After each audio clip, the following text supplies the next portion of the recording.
Oh, I'm good. Ready to go on Sunday. And do you mind me asking if you're confirming that you did get the vaccine? It's not a big deal. What's going on, guys? ダンクマンよしです。というわけで今回はレイカーズのレブロン・ジェームスがプレーオフ出場停止のピンチにあったということで、今回はその点と参戦に対する展望も交えてレブロンの話を通して見ていく感じです。そして今回のお題はオール NBA チーム MVP 最優秀守備選手ときたら、次はシックスマン賞。今回出てるのはニューヨークニックスのディレック・ローズ、そしてジャズのジョー・イングルスとジョーダン・クラークソン。というわけであなたのシックスマン賞の予想を理由付きでコメントしてください。そして今回ももしも楽しんでもらえたらチャンネル登録よろしくお願いします。それでは本題です。何かと最近話題になってるレブロン・ジェームスなんですけど、彼が明らかにまだ本調子ではないと。なのでまずはその点について彼の話を見ていきましょう。Well, obviously I had a lot more time to rev up and build my body over the course of the season in the past, and you know, with the 6.5, 7 weeks or whatever it was that I had to sit out, I didn't get an opportunity to kind of rev up and sharpen my sword, but I was able to mentally, you know, I guess disconnect as much as I could. Obviously for me it's very stressful watching our games, knowing how much I can help the ball club and not actually being out there. So as far as like mental break, I didn't get much of that because I just wanted to be available to my guys and I couldn't. But I mean, I'm ready. I'm prepared mentally. My game will continue to improve as the games go on, and hopefully we can play more than 4 games. You know, and that will, you know, get my game going more and more and more. So looking forward to seeing what's in store for me. そっか、だからレブロンにとってはその試合数が多ければ多いほどレベルアップしていける期間に当てることができるから、なんだったらレイカーズにとってはスイープしない方がいいと。そのスイープっていうのは4連勝で終わらせることなんですけど、このサンズはなんといってもクリス・ポールとデビン・ブッカーの2トップ。彼らに対してレイカーズは誰をぶつけるかという話になってきます。やはり一番頼りになってきそうなのはアレックス・カルーソー。でも彼一人だったら全然対応できないと思うので、やはりここはデニス・シュルーダーや KCP にも頑張ってもらいたいなと。でも逆にサンズからしたらレイカーズのアンソニー・デイビスとレブロン・ジェームスに対してどう対応していくのか。ミカル・ブリッジズもね素晴らしいディフェンダーなんですけど、レブロン・ジェームスにはちょっと荷が重すぎるような気がします。レブロン・ジェームスは今シーズン1回だけサンズの試合に出てるんですけど、その時レブロンは38得点でシュートの成功率は 67% でした。そしてアンソニー・デイビスに対してはディアンドレ・エイトンがディフェンダーになってくると思うんですけど、このディアンドレ・エイトンに対しても前回アンソニー・デイビスは42得点、12リバウンド、5アシスト、3スティール、3ブロックを残したと。明らかにこのお互いのスーパーデュオをどのようにディフェンスしていくのかっていうのが鍵になってくると思うんですけど、レブロン・ジェームスはこの1試合目に対してどのような感じで見ているのか、次はその点について見ていきましょう。Game 1 has always been like a learning experience for me. It's kind of set the table to know what to expect, to know, you know, what to look for the rest of the series. And obviously there's going to be adjustments. Coaches and players and everyone makes adjustments, but it kind of sets the table. And for me, it's kind of a fill-out game for me personally. You know, but for our team, it's not a fill-out game. We want to come in and play,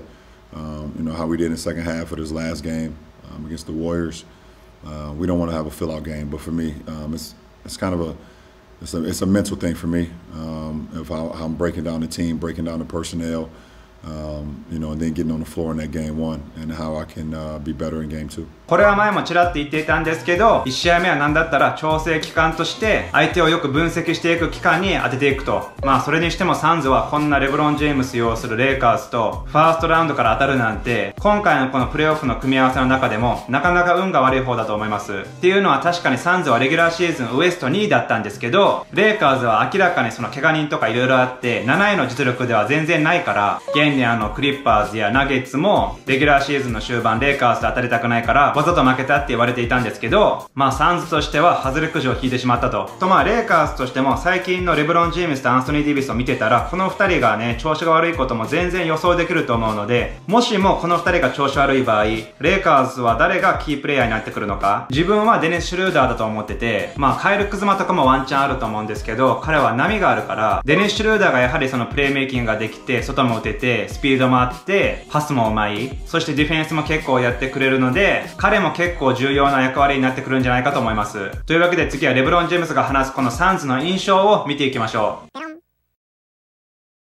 First is just the respect factor. They're the number 2 team in the league for a reason. Won 51 games, and there's a reason because of that. It's because they've surrounded CP and Book with a supporting cast that's been playing at a high level all year.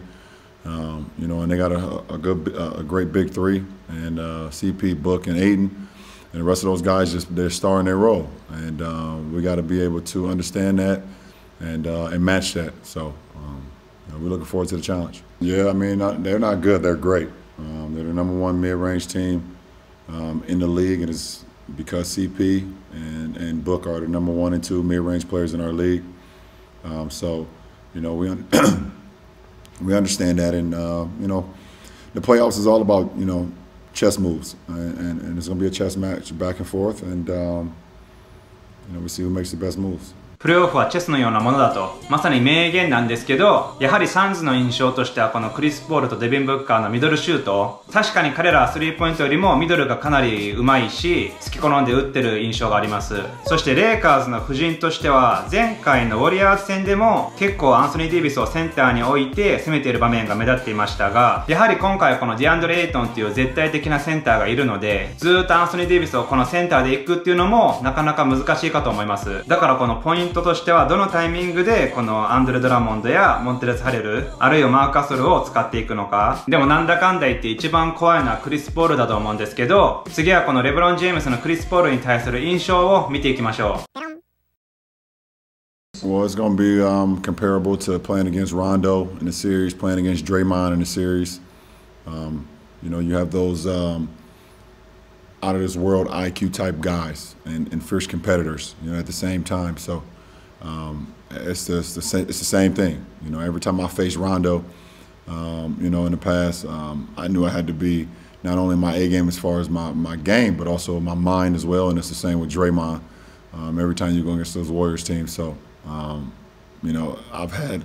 experiences with those 2 guys, so that will definitely help me, you know, in matching up with CP, because I know the competitor and I know the IQ of a basketball player he is. 確かにね、レジョン・ロンド、ドレモン・グリーン、クリス・ポール、3人とも共通してることはバスケ IQ が非常に高くて超負けず嫌い。でもまあ基本この3人がいるチームはプレーオフでもかなり活躍してるから、かなりね、試合で勝つためにはこういった要素も重要になってくると思います。それでは最後にこのレブロン・ジェームスが最近話題になってるプレーオフ出場停止のピンチに直面していた件について見ていきましょう。まず事の経緯は、レブロン・ジェームスはこの前のウォリアーズ戦の少し前にロサンゼルスであったあるテキーラのロボス1707というブランドのイベントに出席していたと。そしてそこには超有名ラッパードレイクや俳優のマイケル・ B ・ジョーダンも来ており、そのイベントに出席してるっていうこと自体が NBA のそのプロトコルの違反に当たるとして、レブロン・ジェームスが今回出場停止になるんじゃないかっていう話になっていたんですけど、まあ調査の結果、このイベントに出席するにはワクチンを打った人、もしくは PCR 検査で陰性だった人しか入ることができなかったと。だから今回そのコロナにかかっている可能性は限りなく低いということで、レブロンは今回何も罰を受けないということで、先ほど報道がありました。というわけで最後にレブロンがこのコロナに対して話している場面を見ていきましょ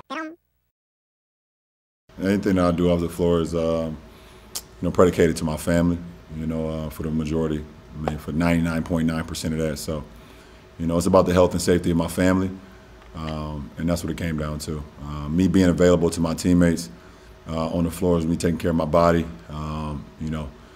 me, you know, doing everything I can do to make sure I'm available both mentally, physically, and spiritually as well. So, but anything of that nature, you know, that's all family talk. And do you mind me asking if you're confirming that you did get the vaccine? It's not a big deal.